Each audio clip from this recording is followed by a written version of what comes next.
Siemanko, planowałem nagrać Wam świetne Q&A. Będę odpowiadał na pytania, które mi zadawaliście na Instagramie. Także jeśli jeszcze nie jesteś na moim Instagramie, zapraszam, bo tam wszystko na bieżąco. Odcinki są trochę z opóźnieniem oczywiście, bo mam parę do przodu nagranych, ale jak chcecie śledzić na bieżąco, to zapraszam na Instagram. Planowałem nagrać to, wiecie, z pięknymi widokami na plaży, palmy, bo jestem w świetnym miejscu. Ale niestety tak wieje, że nie ma mniejszego sensu, żebym to nagrywał na plaży. Także nagrywam teraz. Tak w ogóle, nie wiem czy widzicie lekką zmianę, ale wczoraj byłem u takiego fryzjera ulicznego, który golił głowę za 5 zł, brodę za 2 i czyścił uszy za 2. Za wszystko dałem 9 zł. I widać. Mówię, proszę skrócić tylko troszkę brodę, bo ogólnie nie chcę mieć za krótkiej i tak dalej. Jak wziął maszynkę, to mi o połowę zgolił. Myślałem, że nie wytrzymam. To, co mi zrobił na głowie, to już w ogóle nie komentuję, bo szkoda gadać. Ale tak to jest. Jak się oszczędza, to później tak jest. Tak jak mówię, co środę będę się starał robić albo dla Was live'a, albo nagramy jakieś Q&A, tak żeby po prostu coś się na kanale działo. Miałem w środę nie publikować, ponieważ najsłabsze wyświetlenia są, a ja nie chcę po prostu fajnych odcinków wrzucać w środę, żeby mało osób je widziało. Także dobra, startujemy z Q&A. Pierwsze pytanie od Tomka z kanału Jak to daleko? Od razu bardzo Wam polecam, ponieważ Tomek teraz jest w Iranie. Fajną serię robi, naprawdę fajną. Dobra, jak wychodzi podróżowanie motorkiem w praktyce? Dziennie ile kilometrów zrobić, żeby było siły? No to powiem tak, w jeden dzień zrobiłem na przykład 300, w inny zrobiłem 100, w następnym zrobiłem 350, wczoraj zrobiłem 150, dzisiaj mam do zrobienia na przykład 100, jutro znowu będzie 350, to zależy. Tak naprawdę zależy, jakim motorkiem się podróżuje. Jak parę lat temu podróżowałem Hondą Win, no to powiem tak, 200 to było maksimum, które mogłem zrobić, a to i tak było dużo, ponieważ ten motorek był niewygodny, ciężko się na nim jechało i okropnie bolał tyłek. Ten, co mam teraz, Honda XR 150, jest bardzo wygodne, siedzenie jest bardzo wygodne, także 300 km dla mnie do zrobienia to jest nic. Wiecie, ja w ogóle nie walę tak od razu 300 km. Na przykład co 50 km się zatrzymuję, żeby sobie cargo odpoczął. Plecak mam ustawiony tak, że mogę się o niego oprzeć, także plecy też nie bolą. I jest naprawdę dobrze. Także tak naprawdę to wszystko zależy od osoby, ile może przejechać. Dla mnie zrobić 300 km jest ok, ale dla kogoś innego 100 km to już może być dużo. Także to tak to wygląda. Ile kosztowo wychodzi? Powiedzmy, ja sprawdzałem, mniej więcej to około 3 litrów na 100 km mi pali ten motorek. Także tutaj jest paliwo po 5,20 mniej więcej. No to około 15 zł, 16 trzeba liczyć na 100 km. Tak mniej więcej wychodzi. Lecimy dalej. Kiedy walka na Fame? Albo czy będziesz jeszcze walczył? No jasne, że będę walczył.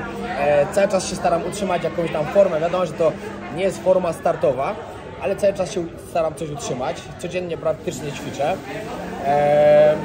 Walka, no wiecie, no już miałem walczyć ostatnio. Niestety na początku nikogo mi nie znaleźli, później miałem kontuzję. Kontuzję teraz wyleczyłem. To nie wiem, czy będziecie słyszeli, że za mną robią szejka i strasznie to hałasuje. Pewnie będziecie słyszeli. No, teraz kontuzję wyleczyłem, zgłosiłem swoją gotowość, że chciałbym walczyć na Fame 15. Jak będzie, zobaczymy. Jeśli mi powiedzą pod koniec maja, że kogoś dla mnie mają, czy w czerwcu, przygotowuję się i pod koniec sierpnia może się uda zawalczyć. Dobra, lecimy dalej. Czy byś organizował jakieś spotkania dla fanów w Polsce w poszczególnych województwach? To jest dobre pytanie, bo tak ostatnio o tym nawet myślałem, ponieważ nigdy tego nie robiłem. I tak myślałem właśnie, że fajnie może by było w te wakacje coś takiego zorganizować, spotkać się z widzami.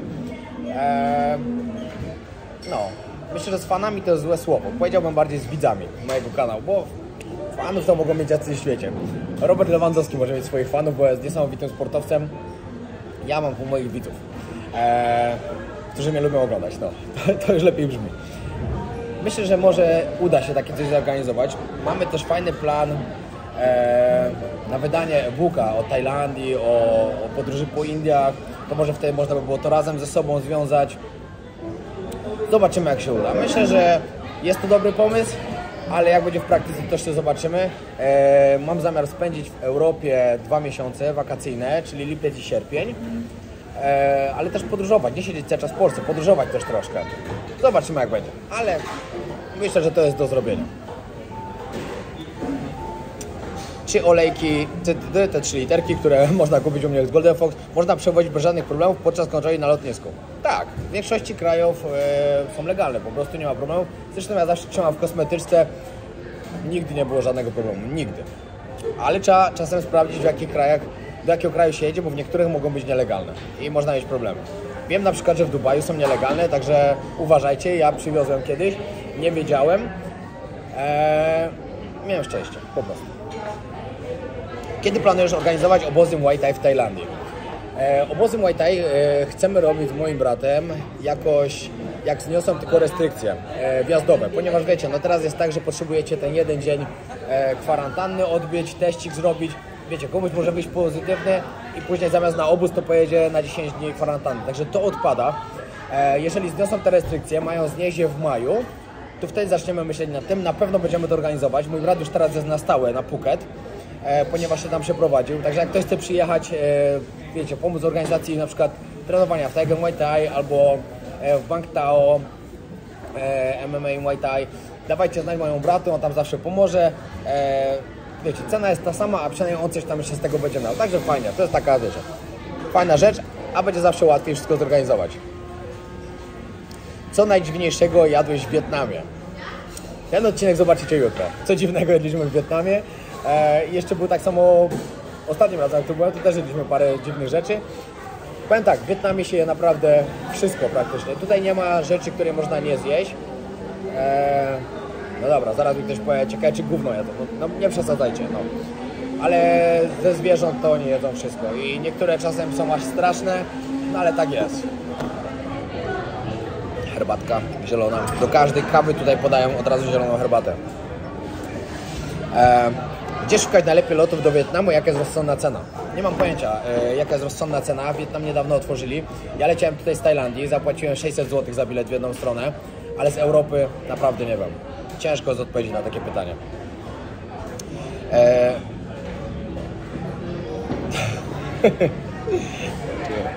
Czy planujesz kiedyś wyjazd do Japonii? W Japonii już byłem. W Japonii byłem podczas mojej ostatniej podróży po Azji. Byłem w Kyoto, w Tokio i w Osace. Japonia jest niesamowita, pyszne jedzenie i nie jest wcale aż tak droga, jak każdy mówi, bo można tam też w miarę, może nie tanio przeżyć, ale można, ceny są takie jak w Europie Zachodniej. Takie na przykład gdzieś, wiecie, w Niemczech, w Holandii i tak dalej. Nie jest mega źle. Ale już byłem, a teraz Japonia jest zamknięta, trzeba odbyć kwarantannę, jeżeli się chce przyjechać, także teraz to odpada.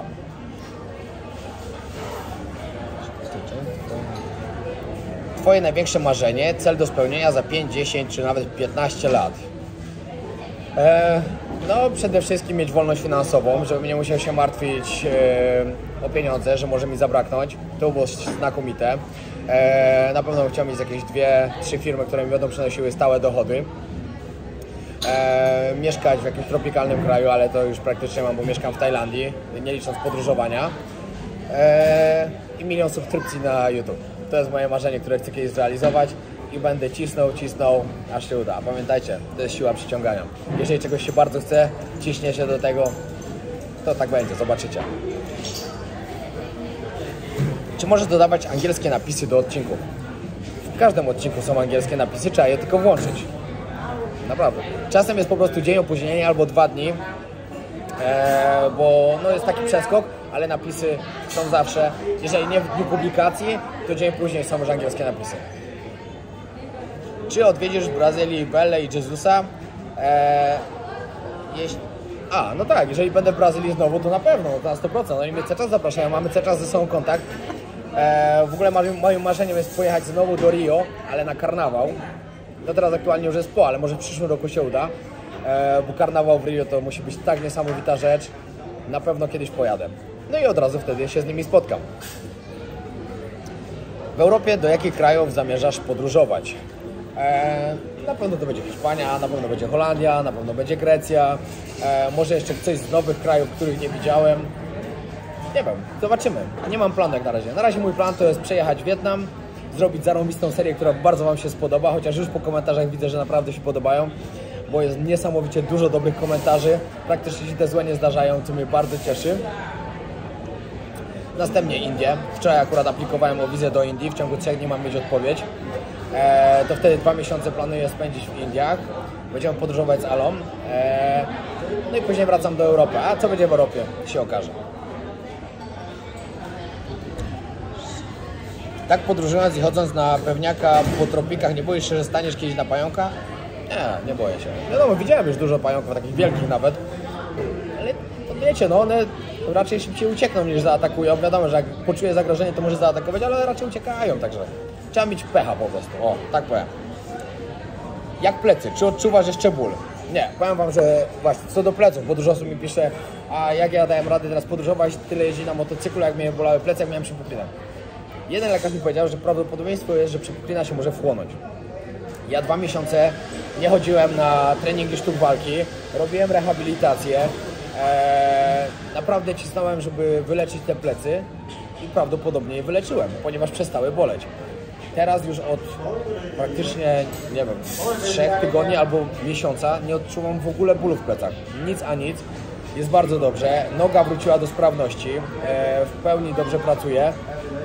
Także jak na razie jest dobrze. I jak powiedziałem lekarzowi właśnie, co mi się stało i jakie są, i co już teraz mam, że już przestało boleć, powiedział, żeby absolutnie nie robić żadnej operacji. Że prawdopodobnie przepuklina się wchłonęła i jest wszystko ok. Dopiero jak znowu zacznie boleć, znowu zrobić wtedy rezonans i jak znowu będzie źle, to wtedy myśleć. Także na razie jest ok.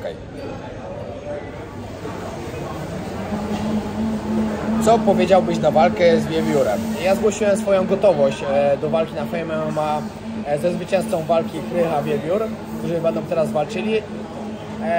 Ale wydaje mi się, że raczej nic z tego nie wyjdzie, bo raczej chłopaki nie będą chcieli ze mną walczyć, a jak któryś z nich będzie chciał, jestem.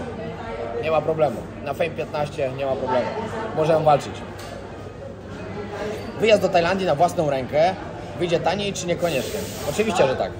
Wyjazd do każdego kraju praktycznie na własną rękę wychodzi taniej i na pewno lepiej, ponieważ robi się coś się chce, a nie siedzi cały czas w jednym hotelu na all inclusive. No ale Tajlandia ogólnie na własną rękę to jest najlepszy wybór, a nie żaden resort. Skąd wziąłeś odwagę na takie podróżowanie po świecie? Ja nie wiem, ja zawsze... Może powiem tak, ja jakoś nie bałem się nigdy za wielu rzeczy. Wiadomo, miałem parę takich sytuacji podczas podróżowania, że no, gdzieś ten strach się pojawił, no bo tak jest po prostu. Ale to już było bardzo mało, a ja raczej jestem ciekawy świata i podekscytowany podróżowaniem, a nie, że się boję. No. Nie, to nie trzeba mieć jakoś dużej odwagi.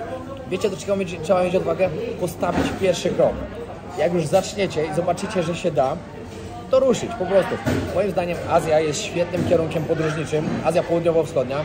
Zacząć właśnie albo Wietnam, albo zacząć w Tajlandii. To są 2 kraje, po których naprawdę łatwo się podróżuje, fajnie się podróżuje, przyjemnie i tanio. Także wystarczy chcieć.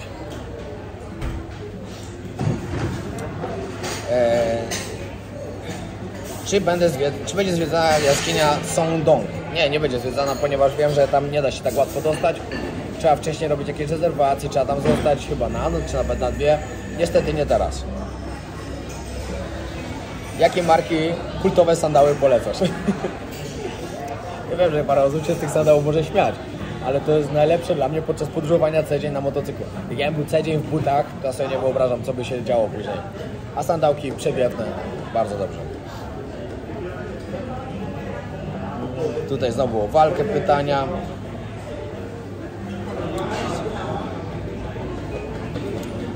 Kiedy będzie więcej akcesoriów w sklepie, kubki, magnesy i tak dalej? Nie wiem. Coś takiego mogę wymyślić. Właśnie może w wakacje wymyślę coś więcej. Teraz na przykład w sklepie macie minus 25% na wszystko, także zapraszam serdecznie. Na dole macie link. Swoje urządzenia w podróży ładujesz tylko powerbankiem? No nie no, wszędzie są gniazdka. Pani widzi, że nagrywam. Wszędzie są gniazdka, także sobie po prostu ładuję wszędzie, gdzie się tylko da, gdzie się zatrzymuję. Powerbank też oczywiście mam, ale jego używam już tylko w nagłych przypadkach. Tak to przeważnie staram się gdzieś po prostu podłączyć telefon. Mam ładowarkę szybko ładującą, także pół godziny i mam pełną baterię. Czy będzie kiedyś jakaś książka, co jak gdzie w Tajlandii, na świecie, wszystko?